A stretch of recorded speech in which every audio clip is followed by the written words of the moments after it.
al colega periodista Jesús Lemos, periodista, escritor michoacano. Qué gusto tenerte de nuevo por acá, Jesús.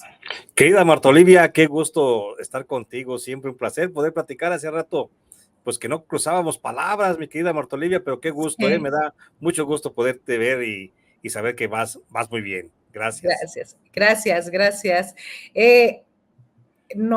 Además de todos los libros que has escrito, de que has hecho grandes reportajes que ya se ven ahí reflejados en estos libros. El más actual, el cártel judicial. Tú escribes y dices que puede ser tan letal como el más violento de los grupos delictivos.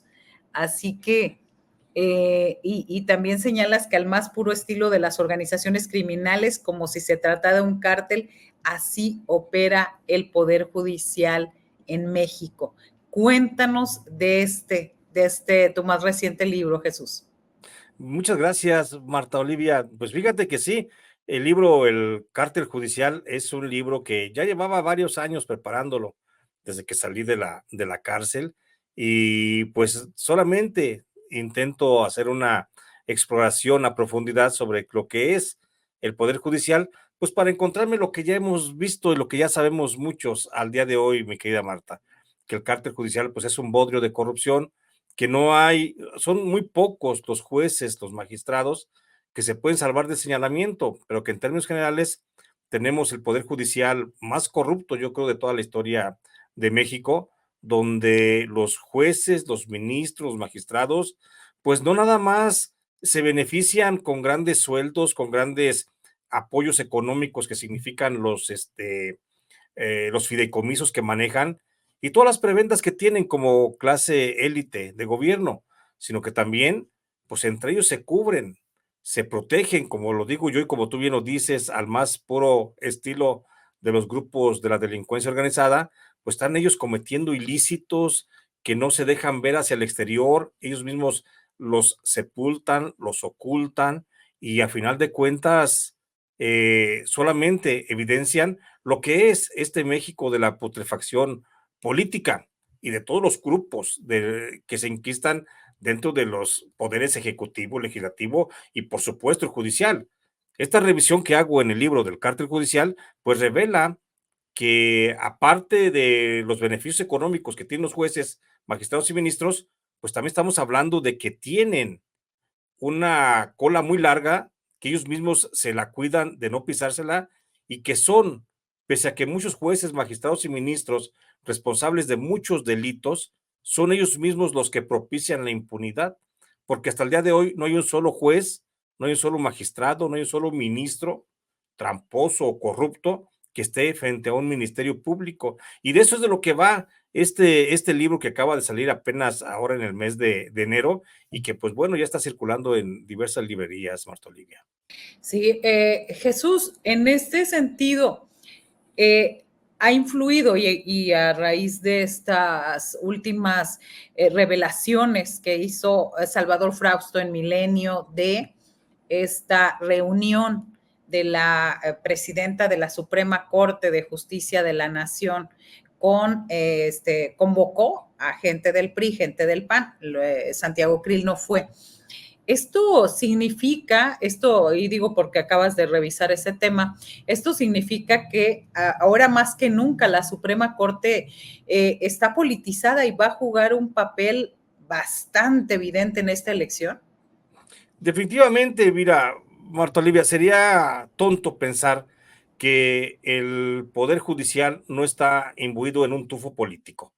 Por supuesto que ese es el gran problema del Poder Judicial.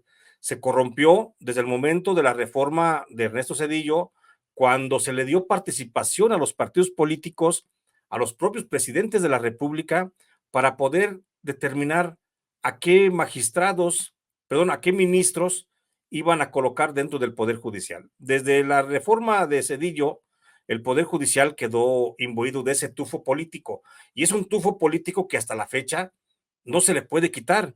Nadie puede negar la intervención de los presidentes de la República, llámese como se llame, mi querida Marta Olivia, todos los presidentes de la República, todos han tenido intervención en la designación de los ministros de los últimos años. Entonces, ese solo hecho, pues obviamente hace pensar que la magistrada, perdón, la ministra presidenta de la Suprema Corte de Justicia, pues tiene un corazón que le late por algún partido político, igual que los otros ministros. Todos los ministros y ministras de la Suprema Corte de Justicia de la Nación tienen un tufo político. Ellos están colocados en esa pues, cierta posición por la decisión presidencial de actores políticos que son también partidistas. Entonces, sí hay una marca y puede ser que dependiendo aquí de los votos, si qué partidos están más representados dentro de la Suprema Corte de Justicia, pues por supuesto que va a haber una determinación política al momento de calificar una elección constitucional como la del próximo 2 de junio. Y sin embargo, ahorita me parece que está mucho más lejana del presidente, lejana del partido del presidente, la presidenta de la Suprema Corte. Es Sin bastante duda. evidente. O sea, con base en esa reunión de diciembre que se acaba de dar a conocer apenas, pero también con sus posicionamientos, como la de agosto del año pasado, donde dice, si quieren elecciones tranquilas y pacíficas, pues tienen que soltarnos el dinero para trabajar. Me parece que ahora más que nunca está como muy claro y muy definido, ¿no?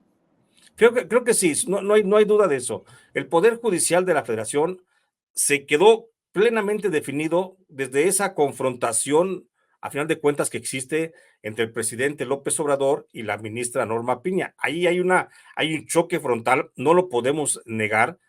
Los dos han tratado de mantener el control de la aplicación de la justicia, tanto el presidente de la República, ya ves cómo lo hacía a través del ministro Saldívar Lelo de la REA, y pues también la ministra Norma Piña quiere tener también el control justamente de la aplicación de la justicia.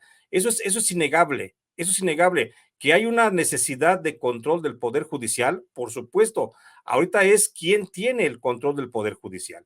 Y evidentemente la ministra Norma Piña, que no compagina para nada con la ideología política del presidente de la República, más allá de las propuestas de desarrollo de un aparato de aplicación de la justicia como deberíamos de tener los mexicanos, creo que se ha politizado demasiado este tema de la corrupción dentro del Poder Judicial y tratan de imbuirlo justamente con esos matices, que si es del PRI, que si es de Morena, que si está a favor o en contra de la Cuarta Transformación, y creo que ese es el verdadero, eso que está planteando, perdón, no es el verdadero problema. El verdadero problema es que hay un Poder Judicial corrupto totalmente y que ahora tratan de ganar simpatías unos y otros bandos que pretenden el control del Poder Judicial, pues vistiéndose del color político que piensan que los puede salvar o rescatar o por lo menos plantear de manera más precisa a lo que aspira se convierta el Poder Judicial. Me queda claro que Norma Piña, por supuesto, aspira a tener en sus manos todo el control de la aplicación de la justicia, que no debería de ser así. Estamos en una república donde corresponde al Poder Ejecutivo, pues la procuración de la justicia a través de la Fiscalía General de la República.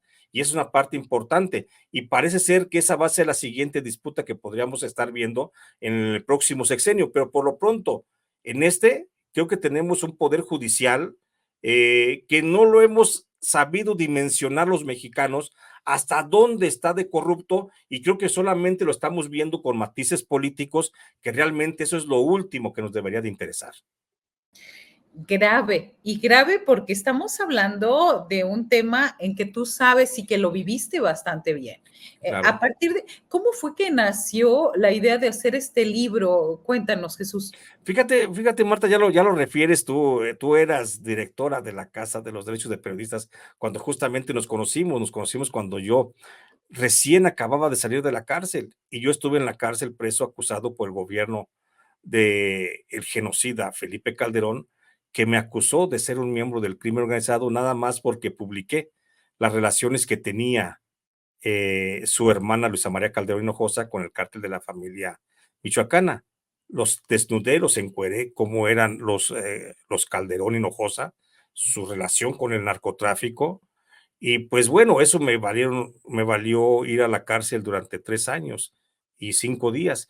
Y cuando salgo de la cárcel, después de 3 años, 5 días, que finalmente salgo absuelto de toda acusación, pues fue cuando comencé a fraguar la idea de escribir un libro acerca del poder judicial, de lo corrupto, porque me tocó vivir en carne propia las decisiones unilaterales y casi como si fueran designios divinos de un juez que, sin tomar en cuenta las pruebas que le presentaba mi defensa, pues simplemente él consideró que yo era responsable de actos ilícitos que nunca he cometido, como el del narcotráfico, la delincuencia organizada. Y a él no le importó, me sentencia inicialmente a 20 años de prisión. Después eso yo lo revierto en un tribunal de alzada y una magistrada dice, no tiene ninguna responsabilidad de los hechos. A partir de ahí fue cuando comencé a pensar en la posibilidad de este libro para exponer justamente la corrupción de lo que era el Poder Judicial. A partir del 2011 yo comencé a investigar, comencé a recabar información, comencé a hacer un trabajo pues de hormiguita, lento, muy lento, con mis escasos recursos, comencé a juntar información hasta que fui logrando, fui a hacer crecer esa investigación, la concreté en este tiempo, en este año, justamente cuando el presidente de la República ha comenzado a hablar políticamente desde su discurso presidencial de que hay un gran halo de corrupción dentro del Poder Judicial. Y bueno, yo estoy de acuerdo con eso y por eso sale coincidentemente en mi texto, este libro que había yo ya venido elaborando desde hace muchísimos años y lo había estado dejando así como en stand-by en lo que juntaba más información, recababa información, iba cotejando historias, platiqué con decenas de presos, platiqué con decenas de familiares de presos inocentes sobre lo que era el Poder Judicial. Y entonces comencé a ver el Poder Judicial no desde la mera teoría, mi querida Marta, sino también desde la práctica, desde adentro, desde cómo se siente el Poder Judicial desde adentro de las cárceles. Y eso es lo que comienzo a lograr en este libro, que te digo, providencialmente sale en un momento en el que el presidente López Obrador pues ha hecho mucho hincapié en la corrupción y yo me voy a fondo y cuento historias de corrupción dentro del Poder Judicial, no nada más limitadas a que ganan mejores sueldos o a que tienen los beneficios económicos de los eh,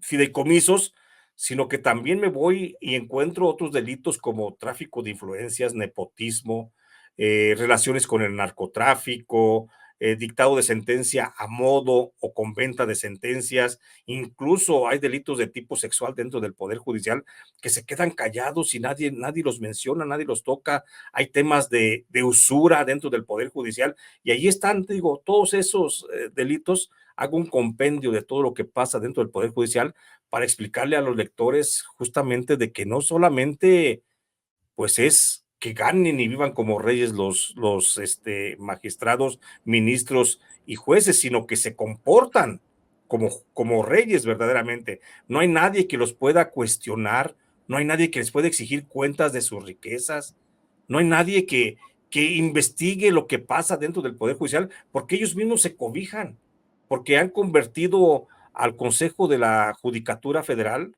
lo han convertido en la gran tapadera de esa corrupción que hay dentro del Poder Judicial. Híjole, generalmente cuando hablamos del Poder Judicial hablamos eso, los sueldos que son escandalosos, Sí. que ya nos dan la idea de que son privilegiados, los más privilegiados del país.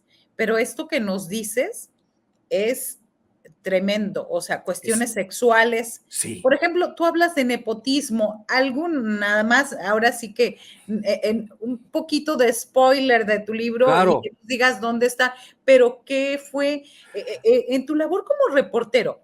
¿Qué fue lo más sorprendente que encontraste y que dijiste que no te lo esperaste, Jesús? Bueno, es que encuentro muchísimas cosas. De lo más sorprendentes, por ejemplo, un juez que se encuentra justamente allá en Tamaulipas, después de dejar en libertad a un miembro del cártel judicial, pues extrañamente a los 3 meses declara ante el Consejo de la Judicatura Federal que fue recipendario de la donación de un rancho.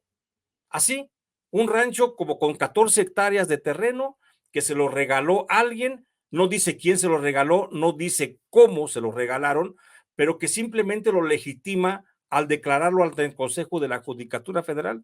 Y la Judicatura Federal no pide más investigación más que, ok, estás declarando un nuevo patrimonio, nada más asiéntalo y ya. Esa es una especie de lavado de dinero. Y encuentro otros magistrados, por ejemplo, en Guadalajara, una magistrada que recibió en donación un edificio. Marta Olivia, ¿quién te regala un edificio en estos días? ¿Quién te regala un edificio de 4 pisos en una de las avenidas principales de la ciudad de Guadalajara? Y esto, curiosamente, se lo regalan a esa magistrada justamente a días de que libera a un miembro del cártel de Sinaloa. Y así encuentro, por ejemplo, muchos casos, son unas magistradas que en un domingo van y se gastan 50,000 pesos en joyas en el Palacio de Hierro y que únicamente no les exigen que demuestre la procedencia del dinero. Es suficiente con que ellas comprueben o más bien demuestren o declaren ante el Consejo de la Judicatura una nueva posesión material. Así encuentro, te digo, muchas cosas. Encuentro en el caso del nepotismo, encuentro un juez en el estado de Durango que tiene en su oficina, en su juzgado, un juzgado que tiene 24 plazas, trabajando para él a 17 personas de su familia. 17 personas de su familia.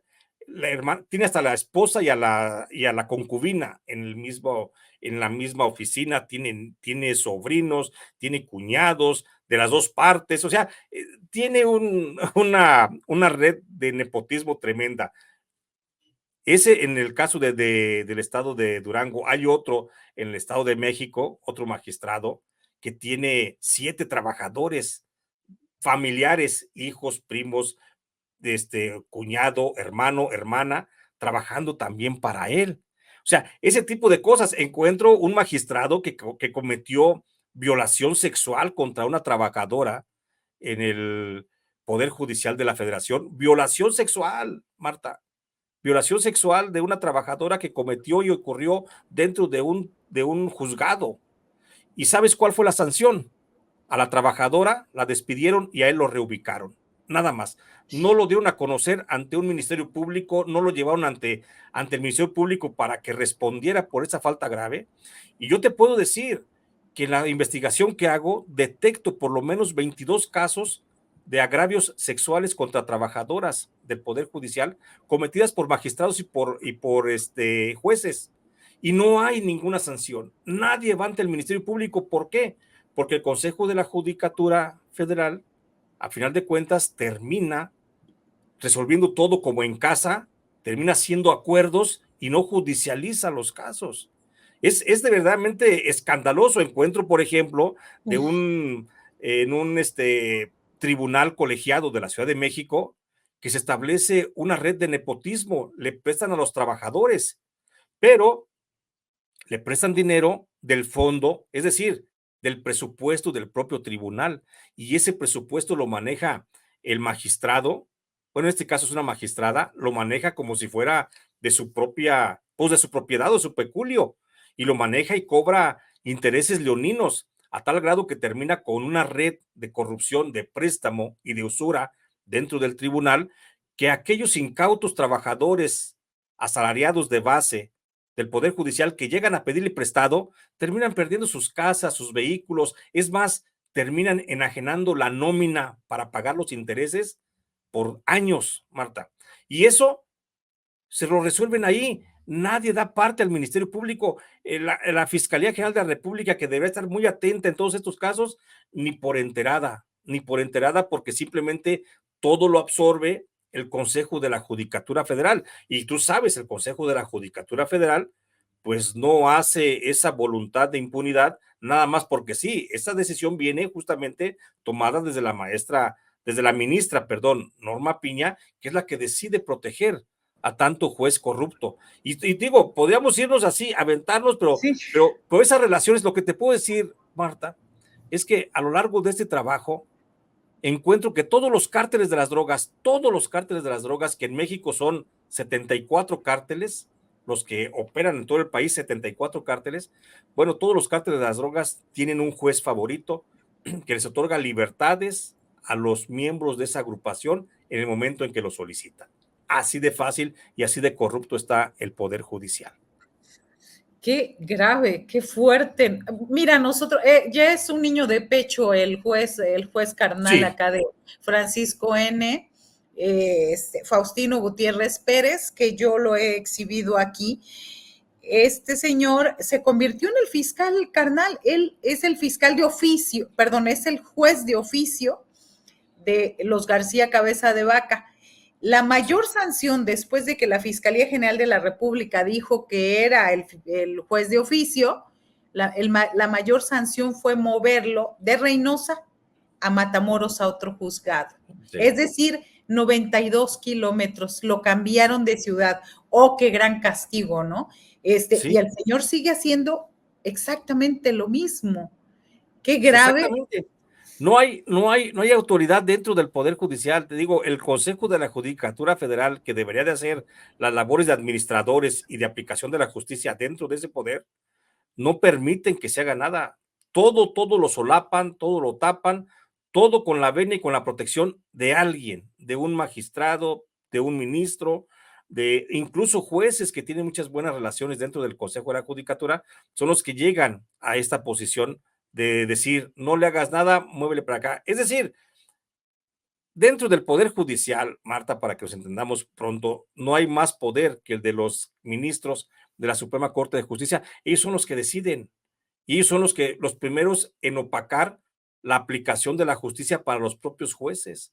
La mayoría de los jueces, la mayoría, estoy hablando de, y lo digo de manera muy responsable, fácilmente un 95% de los jueces, ministros y magistrados del Poder Judicial, todos, si se aplicara en este momento una comparecencia ante el Ministerio Público, todos tendrían alguna responsabilidad, porque el menor de los delitos que menor se observa dentro de la cárcel, y vaya que es generalizado, es una cosa que se llama la prevaricación. La prevaricación no es más que el acto que cometen los jueces al momento de dictar una sentencia a sabiendas que esa sentencia está infundada y que va a causar daño. Y ese es el mayor de los actos que se cometen dentro del Poder Judicial y el menor que se castiga dentro del Poder Judicial. Gravísimo y gravísimo todo esto que nos cuentas.